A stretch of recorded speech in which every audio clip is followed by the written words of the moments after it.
जी students, अस्सलाम वालेकुम। मैं हूं मुदस्सिर बशीर और आप सबको BFA यूनिवर्स में खुश आमदीद। आज हम 8 क्लास के दूसरे लेक्चर में एक्सरसाइज 1.1 को शुरू करने जा रहे हैं। अगर आपने अभी तक हमारा जो लेक्चर नंबर 1 है जो इसी मशक के रिलेटेड था, अगर आपने अभी तक वो नहीं सुना तो पहले आपने उसको सुनना है, लेक्चर नंबर 1 को, और उसका लिंक नीचे डिस्क्रिप्शन में भी है। फिर आपने इस लेक्चर पे आ जाना है क्योंकि वो बड़ा ज़रूरी है आपके लिए। पहले उसको सुनना, उसके बाद इस पे हम आते हैं लेक्चर नंबर 2। इस लेक्चर में क्वेश्चन नंबर 1 है हमारा एक्सरसाइज 1.1 का, और उसमें हमें ये कहा गया है कि आपने टर्मिनेटिंग एंड रिकरिंग नंबर्स को अलग अलग करना है। अब आपको सबसे पहले ये पता होना चाहिए, प्रीवियस लेक्चर में हमने इसको बड़ी तफसील से डिस्कस कर दिया है कि टर्मिनेटिंग हमेशा उन नंबरों को कहा जाता है जिनकी तकसीम ख़त्म हो जाती है, और नॉन टर्मिनेटिंग उनको कहा जाता है जिनकी तकसीम कभी ख़त्म नहीं होती, बल्कि जब आप तकसीम करते हैं ना तो तकसीम के बाद हमेशा उनके कभी एक हिस्सा, कभी 2, कभी 3, 4 वो मुसलसल रिपीट होना शुरू हो जाते हैं।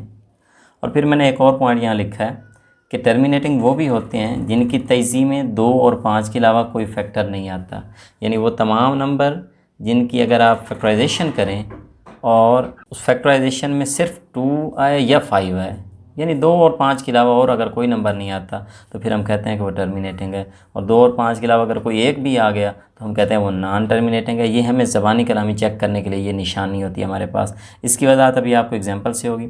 अभी आपको ये पता चलेगा कि टर्मिनेटिंग जिनकी तकसीम ख़त्म हो गई, नॉन टर्मिनेटिंग जिनकी तकसीम कभी ख़त्म नहीं होती। अब ये पहला क्वेश्चन है 4/6। इस सवाल को हल करने के लिए आप देखें कि मैं इसको इस तरह हल करता हूँ इस सवाल को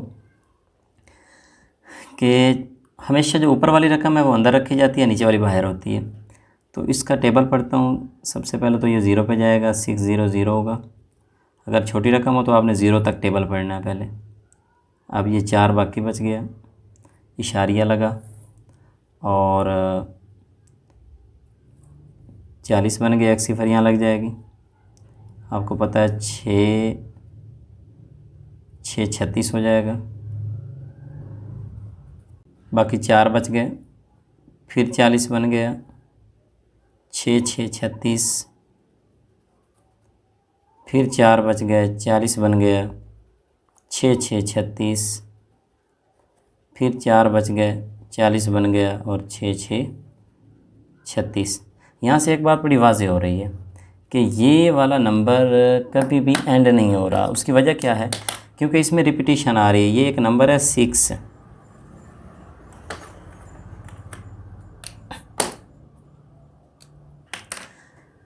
ये वाला नंबर बार बार रिपीट हो रहा है और ये तकसीम कभी भी एंड नहीं हो रही।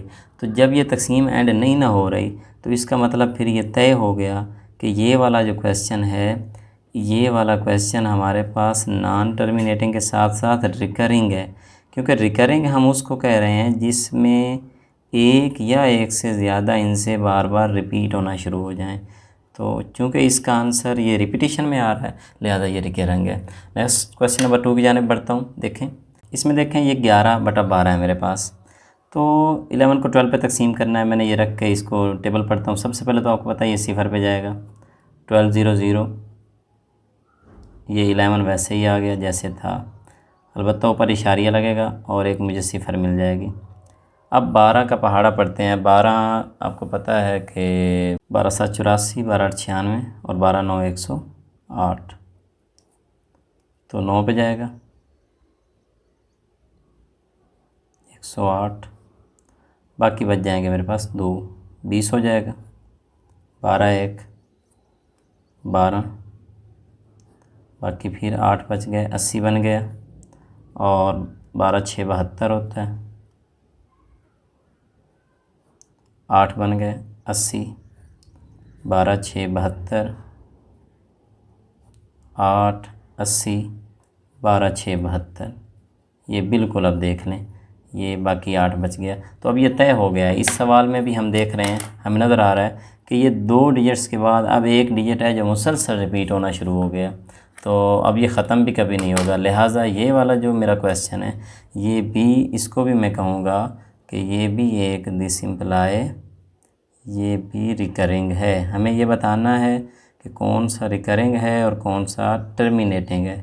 क्योंकि बटे वाली रकम का अगर आपने मेरा पहला लेक्चर सुना है तो आपको एक बात क्लियर होगी कि हर बटे वाली रकम या तो टर्मिनेट हो जाएगी या रिकरिंग हो जाएगी, ये दो में से एक बात रहेगी हमेशा। नेक्स्ट क्वेश्चन की जाने बढ़ते हैं। 1/3, अब इसको मैं डिवाइड करूं तो सबसे पहले उसी तरह 3 0 0 1 बच गया और इशारिया लगाना पड़ेगा मुझे। ये मेरे पास फिर आ गया यहाँ पे 10। अब इसको देखें, ये 3 3s are 9, बाकी बच गया 1, फिर 10 हो गया, फिर 3 3s are 9, ये फिर 1 बचा, फिर 10 हो गया। तो ये बात भी हमें क्लियर हो गई है कि ये 3 3s are 9 और बाकी ये 1, ये इसी तरह भी चलता रहेगा। इसमें भी हमें नज़र आ रहा है कि रिपीटिशन हो रही है, यानी एक ही नंबर है जो कि बार बार रिपीट होता जा रहा है। लिहाजा ये वाला क्वेश्चन भी मेरा इस कैटेगरी में जाएगा रिकरिंग की, कि मैं कहूँगा ये भी रिकरिंग है। अब नेक्स्ट क्वेश्चन को देखें। इस क्वेश्चन में क्या है, 2/5 है। अब 2/5 ये 5 पे जाएगा, सबसे पहले 0 5 0 0 2 बच गए, ये इशारिया लगाऊंगा तो 0 मिल जाएगा मुझे। अब आपको पता है ये 5 4 20 हो गया। अब इसको देखें, ये वैसे ही एंड हो गया ये क्वेश्चन मेरा। अगर ये एंड हो गया तो इसका मतलब इसको मैं कहूँगा कि ये वाला मेरा क्वेश्चन टर्मिनेटिंग है, क्योंकि जिसकी तकसीम ख़त्म हो गई उसको मैं कहता हूँ ये टर्मिनेटिंग है।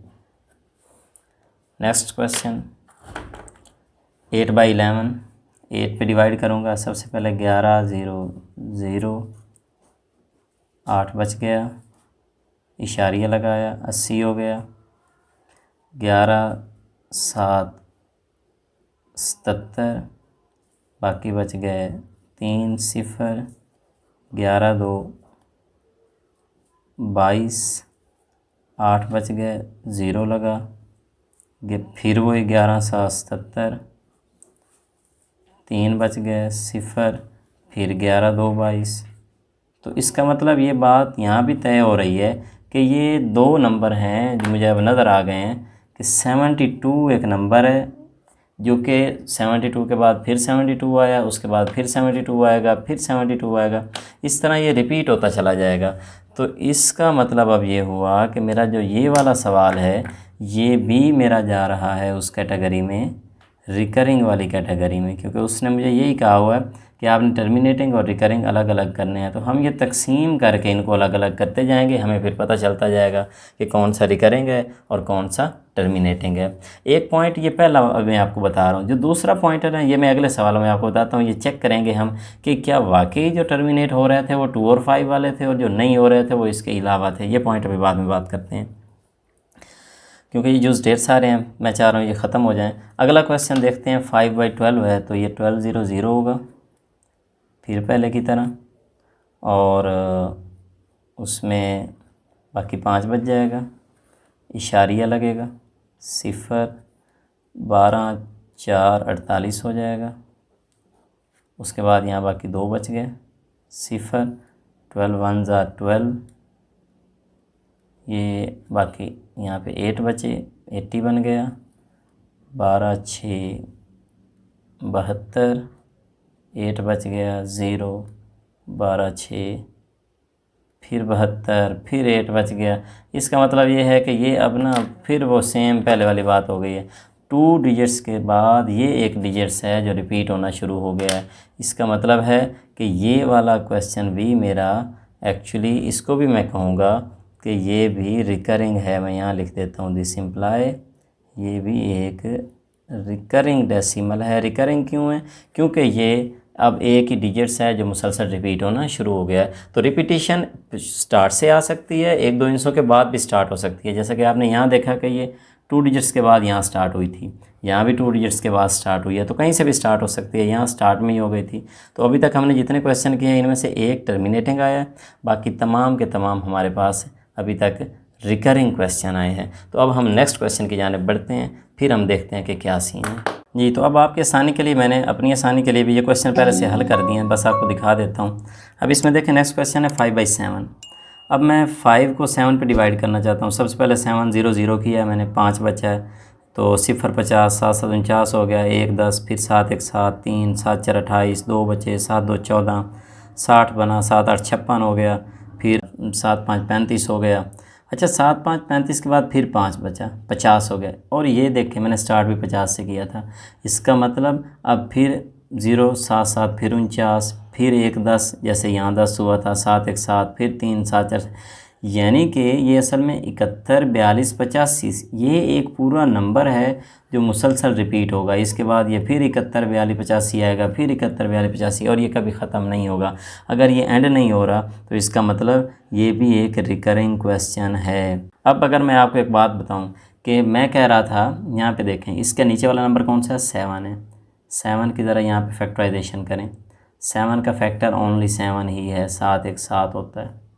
तो इसकी फैक्टराइजेशन में 2 और 5 तो नहीं ना आया, यानी 2 और 5 के अलावा नंबर आ गया। तो मैंने यही कहा था कि जिसकी फैक्टराइजेशन में 2 और 5 के अलावा नंबर आए वो रिकरिंग होता है, वो कभी टर्मिनेटिंग नहीं होता। अभी आपको पॉइंट क्लियर नहीं हुआ तो अगली एग्जांपल में क्लियर होगा। ये देखें 6/10, 6 को अंदर रख के 10 पे तकसीम करना था, 10 0 0 हुआ, बाकी मेरे पास बच गए 6, सिर्फ इशारिया लगाया, 0 मिल गया, 10 6 60 हो गया, ये टर्मिनेट हो गया। यानी इसको मैं कह सकता हूँ कि ये वाली जो मेरी एग्जांपल है ये टर्मिनेटिंग है। लेकिन हम दूसरा फार्मूला लगाते हैं, हम कह रहे हैं अगर ये टर्मिनेटिंग है तो इसका फैक्टर सिर्फ 2 और 5 होना चाहिए। अब ये देखें 2 5 10, 5 1 5, तो एंड हो गया। तो इसके फैक्टराइजेशन में वाकई 2 और 5 आया, ये वाकई टर्मिनेटिंग था, क्योंकि टर्मिनेटिंग की ये शर्त है, कंडीशन है। आप बगैर यहीं से, अब ये देखें ये वाला इसके नीचे 10 है ना, मुझे पता है ये टर्मिनेट हो जाएगा क्योंकि इसकी फैक्टराइजेशन में भी 2 और 5 आता है। अब यहाँ मैंने हल भी किया, 10 0 0, 9 इशारिया 90, 10 9 90 हो गया, ये वाकई टर्मिनेटिंग था, टर्मिनेटिंग। इसके बाद मेरे पास नेक्स्ट क्वेश्चन है, ये नीचे वाला देख लें। इसके नीचे 20 है। अब 20 से हमें ज़ाहिर हो रहा है यहाँ पे अगर हम 20 की फैक्टराइजेशन करें तो यहाँ हम देख रहे हैं कि 2 2 और 5, एक्स की फैक्टराइजेशन में सिर्फ 2 और 5 ही आए हैं, इसके अलावा कोई नंबर नहीं आया, तो ये इसने एंड हो ही जाना था। तकसीम में देख लें 20 0 0 हुआ, 16 वैसे ही आया, इशारिया 0 लगा, 160 बना, 20 60 160। तो ये इसका मतलब ये वाला जो मेरा नंबर था ये नंबर भी मेरा टर्मिनेटिंग था, ये एंड हो चुका है। ओके नेक्स्ट, अब इसको देखें, 8 है नीचे, 8 पे डिवाइड करना है ना। मैं इसकी फैक्टराइजेशन देखें, फैक्टराइजेशन में ओनली 2 आ रहा है, 2 के अलावा कोई नंबर नहीं आया। 2 आए या 5 आए, 2 और 5 के अलावा कोई आएगा तो वो नॉन टर्मिनेटिंग हो जाएगा। ये खुद ब खुद टर्मिनेटिंग है, मुझे वैसे ही पता है। अब हम तकसीम करके देखते हैं, आप देखें ये ख़त्म हो जाएगा। 8 0 0 1 इशारिया 10, 8 1 8, 2 20, 8 2 16, 4 40, 8 5 40। तो इसके बारे में भी मैं लिखता हूँ कि ये भी मेरे पास एक टर्मिनेटिंग है। हाँ जी। नेक्स्ट फिर 20 है, यहाँ भी नीचे 20 था, ये टर्मिनेटिंग हो जाएगा क्योंकि 20 के जो फैक्टर हैं वो 2 और 5 ही हैं, इसके अलावा कोई नहीं है। तो इसको ज़रा देखें, 20 0 0, 14 वैसे ही आ गया, इशारिया 40, 20 7 140, एंड हो चुका है। टर्मिनेटिंग की कैटेगरी में मैंने इसको भी रख दिया। लास्ट 3, अब देखें ये नंबर ही सिंगल है, 3 का फैक्टर भी 3 है। अगर इसका फैक्टर 3 है, 2 और 5 तो नहीं है ना, उसके अलावा आ गया, इसका मतलब ये नॉन टर्मिनेटिंग है। तकसीम करके देखें, 2 अंदर रखा, 3 0 0, 3 0 0, 2 20, 3 6 18, 2 फिर 3 6 18, फिर 3 6 18, और ये देख लें, इसका मतलब है ये वाला नंबर एक रिकरिंग नंबर था मेरे पास ये। अब ये नेक्स्ट क्वेश्चन देखें, ये फिर मैं उसको चेक करने के लिए मैंने इसको थोड़ा सा स्किप किया ताकि हम इसको देख। अब ये क्वेश्चन मेरे पास 4/5 था। अब यहीं से नज़र आ रहा है नीचे वाला जो नंबर है ये 5 है। अब जब इसका फैक्टर 5 है तो फिर ये बात तय है कि इसकी तकसीम एंड हो जाएगी, ये टर्मिनेट हो जाएगा। देखिए मैं यहाँ तकसीम करता हूँ, ये सबसे पहले मेरा ये वाला जो नंबर है ये जाएगा 0 के ऊपर, 5 0 0 करूँगा मैं, बाकी बचा 4, इशारिया लगाया 0 और 5 8 40। ये देखें ये एंड हो गया। अगर ये एंड हो गया तो इसका मतलब ये वाला जो नंबर था ये मेरा नंबर एक टर्मिनेटिंग है। मैं इसको यहाँ लिख देता हूँ, दिस इम्प्लाई ये टर्मिनेटिंग है। Next question 1/4। अब फिर देख लें, अब ये 1/4 इसके नीचे किस पे तकसीम कर रहा हूँ, 4 पे। अगर मैं 4 को फैक्टराइज़ करूँ 2 2 4 और 2 1 2, इसके फैक्टर में 2 और 2 आता है। इसका मतलब ये भी मेरा क्वेश्चन टर्मिनेटिंग है, ये टर्मिनेट हो जाएगा क्योंकि 2 या 5 फैक्टर में आ रहा है तो फिर पक्की बात है वो टर्मिनेट है। इसके अलावा कोई आया तो फिर नहीं होता टर्मिनेट। ये सबसे पहले इशारिया लगेगा, बल्कि ज़ीरो पे ले जाता हूँ, 4 0 0, बाकी 1 बच गया। अब इशारिया लगाऊंगा, 10 बना, 4 2 8 हुआ, 2 0 और ये देखें 4 5 20, ये टर्मिनेट हो गया। तो हर वो नंबर जिससे आप डिवाइड कर रहे हो अगर वो 2 और 5 का फैक्टर उसके हैं तो फिर पक्की बात है वो टर्मिनेट हो जाएगा। ये ज़बानी कलामी भी हम चेक कर सकते हैं। तो इसको भी मैंने लिख दिया है कि ये टर्मिनेटिंग है। अब ये वाला जो नेक्स्ट क्वेश्चन है मुझे वैसे ही पता है ये नॉन टर्मिनेटिंग है। वजह क्या है? वजह ये है कि 9 की जो फैक्टराइजेशन है उसमें ये 3 आ जाता है और 3 आ गया तो ये नॉन टर्मिनेटिंग है। ये 9 0 0 7 इशारिया 0 मिला। अब ये जाएगा 9 7 63 पे। ये देखें ये 9 7 63 हो गया। तो बाकी बच गया 7 ही बच गया मेरे पास, फिर 0 हो गया, फिर 9 7 63, फिर 7 बच गया, फिर 0 हो गया, फिर 9 7 63। तो ये इसका मतलब ये इसी तरह चलता जा रहा है। तो बिल्कुल वो बात दुरुस्त है कि ये चूँकि 3 का फैक्टर था इसलिए ये हमारे पास नॉन टर्मिनेटिंग भी हुआ है और नॉन टर्मिनेटिंग है तो प्लस ये रिकरिंग भी हो गया है। यानी कि ये वाला जो नंबर है मेरे पास अब ये रिकरिंग हो चुका है। सेकंड लास्ट क्वेश्चन है मेरे पास, इसको देखें 10 पे डिवाइड हो रहा है। जो 10 पे डिवाइड होगा वो टर्मिनेट होता है क्योंकि 10 के फैक्टर हमने पहले भी बनाए थे, वो 2 और 5 आते हैं। मैं यहाँ पे दोबारा दिखा देता हूँ, ये 2 5 एंड 5 1 are 5। तो अब इसको मैं अगर हल करूँ तो सबसे पहले ये 10 0 0 होगा, 8 इशारिया 80 और 10 8 are 80। ये देखें ये भी कंप्लीट हो गया। लिहाजा इसको भी मैं कहूँगा इसका नाम होगा कि ये टर्मिनेटिंग है।